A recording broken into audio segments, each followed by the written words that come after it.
is if you name what the God is in with you. Because if you call upon a God that's given to you by your slave master, you're empowering him. If you go and you look at the Sanhedrin, if you look at the High Council for Islam, and if you go into the Vatican, how many black people you see up there? You don't see any of them. These are all the neo-Neanderthals who stole everything from you. If they didn't know spirit shit from Shinola when it came to the spirit. They took everything. They didn't bring a religion. They didn't bring an understanding of how to be with nature. What was religion? Religion in the earlier times was the way you acted, what you did to give honor and praises to nature mother and spirit father. It was the behavior that you did every day. It ain't that you go to the church and start shouting hallelujah and now I'm spiritual. You celebrated. You knew when to grow. You knew when to plant. You knew when to actually become fertile and to have children so that the society takes over in tears.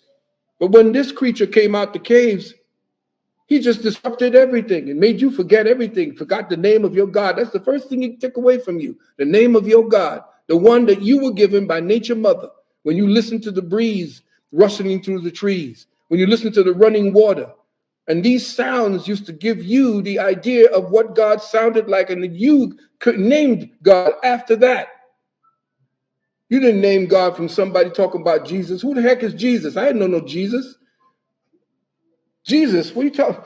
The letter J wasn't actually introduced into the English lexicon until the 17th century. So who the hell is Jesus? So every time we take on our captors, or we take on any of our oppressors' language, we take on their gods, we take on their mannerisms, what happens? Look around you. Okay? And if you think that Cardi B is somebody that needs to represent us to talk to the president, I think they were a good match. Cardi B and that imbecile that we have for a president. The two of them talking was like, Mutt and Jeff.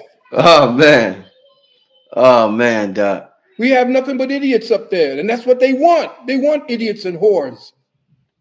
They want thugging.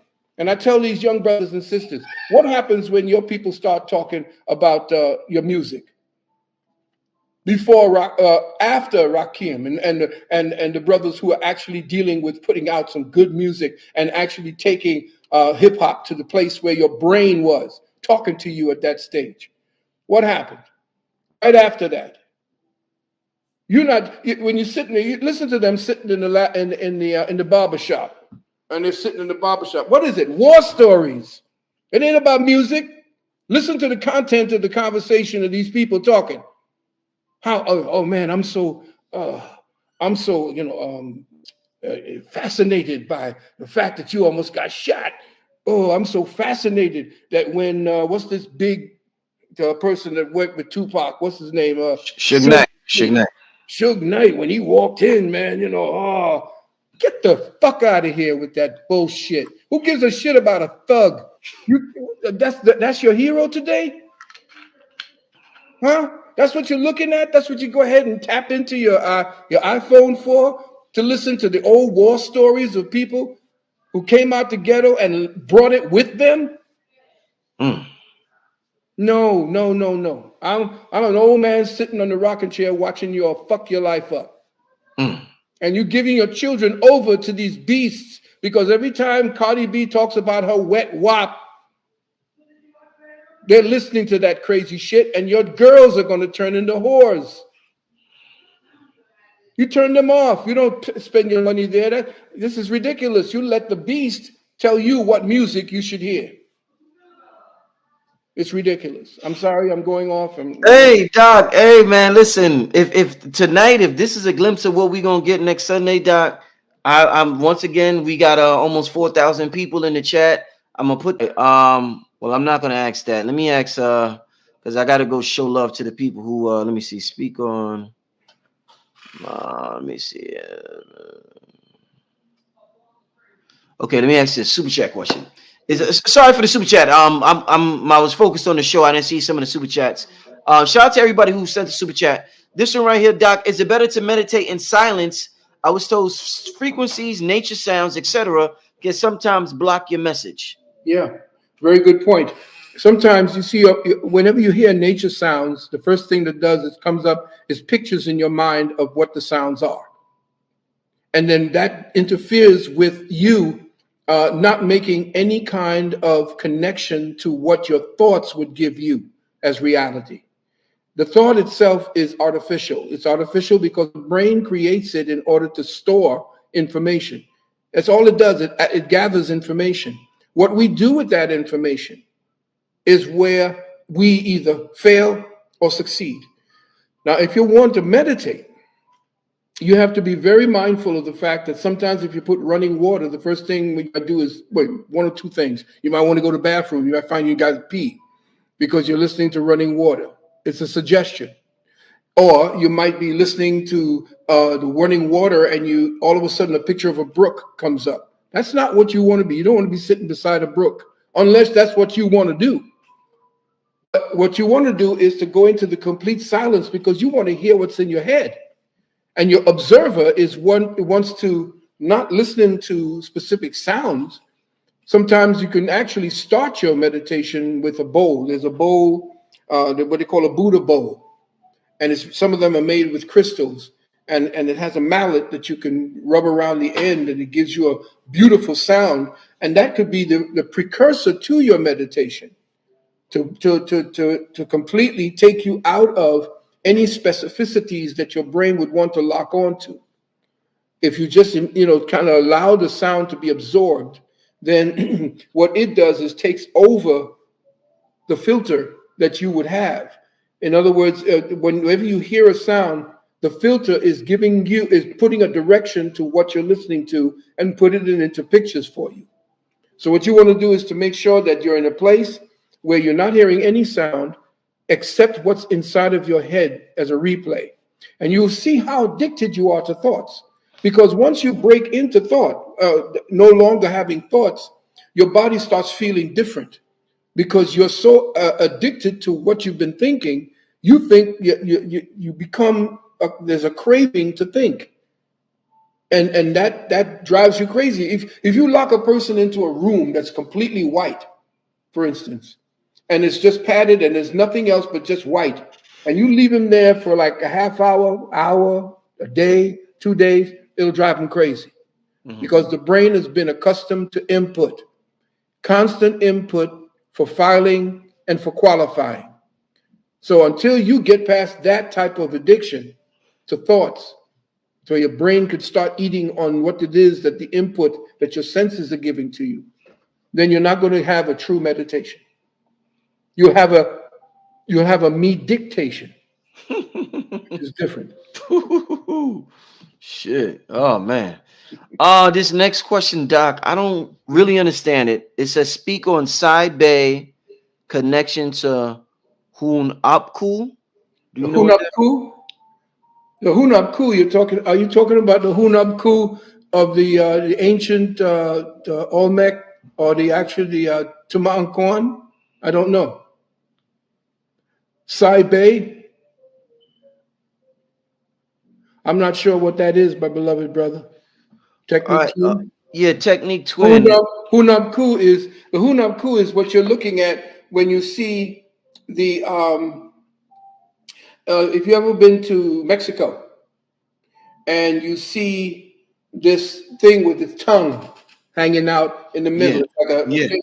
Yeah, that thing with the tongue is the Hunab Ku, and Uh-huh. it's actually the fire within.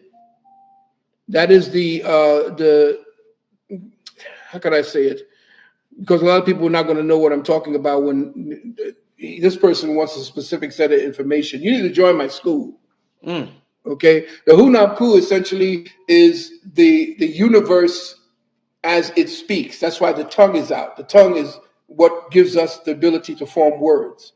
So the Hunab Ku, when you get into the meditation, when you talk about spiritual universal meditation, that's what I was talking about, the darkness speaking to you, the Hunab Ku. Now, it wasn't spelt like that. It's Mm. HUNAB-KU. Mm. Okay. You know, the you talking about the Omex Mhm. that picture with the tongue Yeah. made me think about and you said the fire within. It made me think about Michael Jordan or those who Yeah. stick their tongue out when they're celebrating. Yeah. Now That he's celebrating. If you watch Michael, when he's getting ready to do something you're right. fantastic, the tongue goes out. Yeah, you're right. You're Yeah. right. So Yeah. is that's some fire energy within him, or what Well, is that? he's speaking. He has two. He has a twin personality when he was on the court. He Hmm. could become somebody else. Mm. Now he's a piece of shit to tell you the lie in real life. To tell In you the real truth. life, yeah, his real Yeah, life, he yeah, is. yeah, Yeah. But when he gets on there, that part of him becomes a warrior. He would have probably been one of the people that I fought next to. whew. Kind of person he is. Right, right. He's lethal. He's lethal in his thinking. And if he was like a warrior, Uh-huh. he'd be lethal. Uh, He'd be lethal. He wouldn't have any remorse. amazing. All right. Somebody and shout out to once again everybody who gave a super chat, Cheryl and everybody else. I appreciate it. Mhm. Everybody who donated tonight. Let Beautiful. me ask this one. I have a question about putting the dead in diamonds Ha! because you use the energy to tap into the ancestors. Yeah, I'm trying to figure out how they do that with. I mean, of course, you can. It's like a copy, a more modernized copy of the ancient Kemetic funerary rites, Mhm. because they used to preserve their people for the next life, for the afterlife. If you put them in a diamond, you're actually ending up giving them their last destination in the physical flesh, because what you've done is you've trapped their energy. That's why people take the ashes and they just scatter it into nature Mhm. so that the person is freed. Actually, the idea is that that carbon, that the essence is freed to go back into nature, to come back through nature. But if you put them into a diamond, you're actually solidifying them and not allowing that passage to me, because I know what a diamond is. It's nothing more than carbon to another level. And so if you freeze that carbon, it's like you now creating an avatar around that energy. In other words, your physical body would be the diamond of your soul, so to speak. So if Mm. you take if I burn this down to its ashes and then do something to compress it into a diamond, I have not allowed it to go back into nature. I've given it a final. I've given his body a final place that it's going to be forever. Oh, interesting. Yeah. They want to know, Doc, that this is a common question with your webinars. Will there be a replay for the webinar if people can't make it? I'm thinking about it because I'm right now, my whole thing is my wife and helping her to heal. And I'm going to be going through a radical purification for myself. I've been neglecting myself and taking care of everybody else. And so that's been very, very heavy on me. But I will, and I would, with the grace, of the Most High, and with your help, I'll think of a time, probably maybe in February or March. I'll do a repeat. Mhm. I'm not sure. Probably in February, because there's a lot going on that that's private to me, and I don't want to be going crying the moody blues to anybody else. But the truth is coming out. It's going to be coming out all over. It's going to sound familiar to a lot of people who's been in the metaphysical underground, because all they're going to be doing is catching up to everything that we've been telling everybody about. So just strap in and just be prepared. Get yourself prepared, because it's going to be a rough ride. Even though there's going to be a lot of people that's going to come out to be multimillionaires, even billionaires this year coming. And the main thing right now is for you to Mhm. make sure that you're prepared spiritually, physically for that journey, because they're going to start tapping into the water. They're already starting to attack your organic food. Your Yeah. boy, your Bill boy, Gates. yeah, I'm your thinking boy about Gates is messing with even the organic foods. apple cider vinegar. Indeed, you're gonna have to deal with your with the tower gardens that we have, and you have to grow your food inside the house at this time, and sometimes right around your own garden. It's going to come down to that. It's going to come down to you having food and extra water, ways to light, dealing with solar energy. Right now, to deal with this segue towards 2020, 30 and 2050. What happens by the time 2030 comes around will dictate what 2050 will look like. Mm. And there's going to be a whole lot of inventions that they had for the last 100 years, 200 years coming out that's supposed to fascinate you. Don't believe the hype about them going to Mars. There is no Mars. The only place they're going to is under or out of the dome and into other domes or other realities that exist on this flattened plane.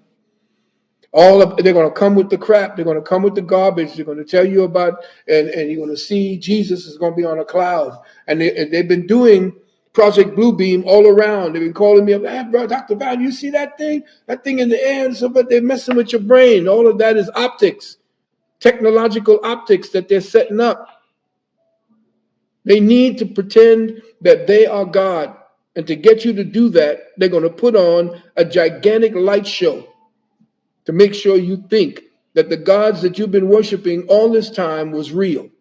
It's not. They created the gods. In fact, they destroyed the gods you worship, which were more connected to nature, and they put their God in the place. All right? In your religions, in your ways of thinking, even the devil was redeemed. Mm. Even Satan was redeemed. In fact, there's a book out called The Sorrows of Satan.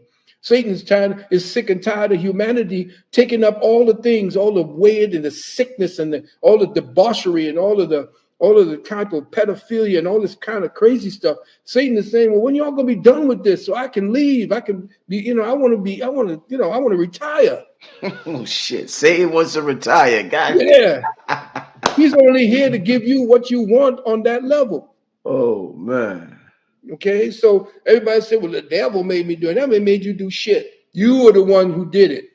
You are the God that determines. And only your fear, and that's what they play on. Your fear makes you do crazy things. Last question, y'all. Then we got to get out of here. Don't want to keep Doc too late. This is from Cheryl Shaw. Cheryl wants to know, Doc, when we pray, is it necessary to give a name to who or what one perceives as God? If so, do we give a name based upon one's language? Great question, Cheryl. Beautiful question. Great Okay, question. unless you hear the name of God that you hear from you during the time of your deepest meditation, when the darkness speaks to you, then you will understand what your avatar was created for and what it is that the Most High had as your purpose.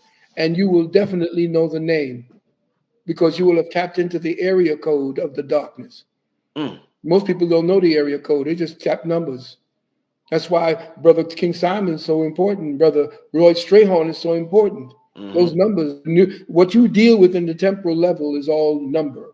Mm-hmm. The way numbers come together and create lines, and the way lines create forces, or they engender forces, and what they call, geometry, geometry. What is geo? Geo is earth, metric, the metric of the earth, or what is matter and how you formulate it. So, yes, the name will come to you, and whatever name, and sometimes it doesn't come to you in meditation, it comes to you in sleep when you have no connections to your senses.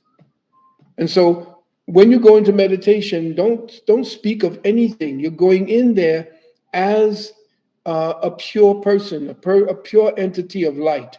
Just see yourself as a spark without any name. Go in there bare, because all of this is an illusion. All of this is illusory, and we are caught up. We are so steeped in it that we cannot relieve ourselves from it. We can't defecate what this life has imbued us with. We're so stuffed with sensory crap that we can't release it, because the body is now enslaved you, and your observer no longer works because it's been co-opted by the thoughts that they put into your head. So when your observer can actually can know the difference between your thoughts and your spirit, you'll understand that your thoughts are artificial. They're based in time. In fact, thought is time. Mm-hmm. So when you understand that thought is the fifth element, and you begin to understand that that does not exist, it's like a tree. It's like this thing here. It's temporal. It's trapped in temporal. So if you get into thought, you're trapping yourself in temporality. So when your Thought thoughts are no longer existing, you become prevalent in that exchange with the darkness. I thought ether was the fifth element. No, ether is the medium wherein time Okay. operates. Okay. See, a lot of people say ether, that's to throw you off. Without time, nothing exists Mm. in the physical realm because all that exists in the physical realm has a terminal point. There's a beginning, there's a maturity, and then there's an end, and then it goes back again and beginning. So everything is temporal here. So in order for that to happen, how am I like this? Where did this come from? Mm-hmm. Time. Mm-hmm. So time is essentially a loop that creates and allows the, the four elements, the fire, air, water, and earth, which is the WORD of God. When you understand how that works, then you'll understand that the time is the cohesive element that allows the elementals to form the desire of the Most High. Mm-hmm. Mm-hmm. Okay, the Most High is will. The whole universe is will. And so when you understand that, then you understand how the darkness works. Everything coming out of the darkness is universal will. How we participate in the will is what we will become. Mm. Love it. What a way to end. Family is going down next Sunday. Let me put this flyer on the screen one last time. Mhm. Woo! What a show tonight, y'all. What a show. What a show. Let me where did this flyer go? Give me one time. Anything else you want to leave the family? Any contact info you want to leave the